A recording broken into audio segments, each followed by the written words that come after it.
চন্দন ব্ৰহ্ম তেখেতে কৈছে যে গভৰ্ণমেণ্টৰ কথা মোক নুসুধিবি, এইটো ৰিজেক্ট মাল 3 বছৰ আগত আমি খেদাই দিছে। কালাকাটি ব্লক হিচাপে সমষ্টি হিচাপে 4টা মিটিং কৰিলোঁ আৰু লাষ্টত বাসুগাঁও টাউনত মাজত এই বাসন্তী পূজা মা কালী বুলি কওঁ।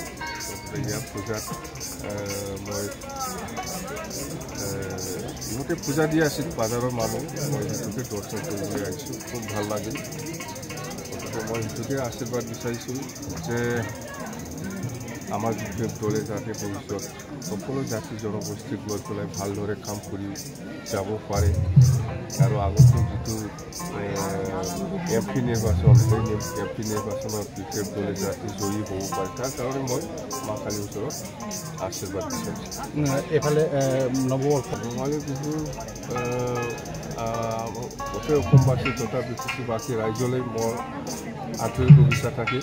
ৰঙালী বিহু সেইটো কথা UPPL 60,000 লয় না 1 লাখ লয়, যিহেতু টাকা পইচা আছে লগত দিয়ক, 1 লাখ মানুহ দেখাই পেলাই জইন কৰিব দিয়ক, আমাৰ আপত্তি নাই।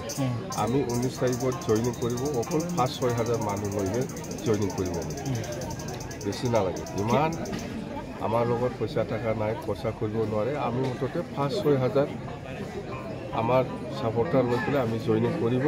জইনিং নহয়, নমিনেশ্যন দিব 19 তাৰিখে। জইণ্ট UPPL কৰক 1 লাখ মানুহ লৈ পেলাই 2 লাখ মানুহ লৈ পেলাই, কিন্তু জইণ্ট বা UPPL 2 লাখ ভোটটোৱে পাবলৈ নাই, সন্দেহ আছে। কিমান কনফিডেণ্ট আপোনালোকে? কিমান কনফিডেণ্ট মানে আপোনালোকে দেখিছে, বাস্কো চহৰত চাওক, আমি আগত এনেকুৱা আদৰ পোৱা নাছিলে বাস্কো চহৰত, কিন্তু এইবাৰ MP ইলেকশ্যনত বাস্কো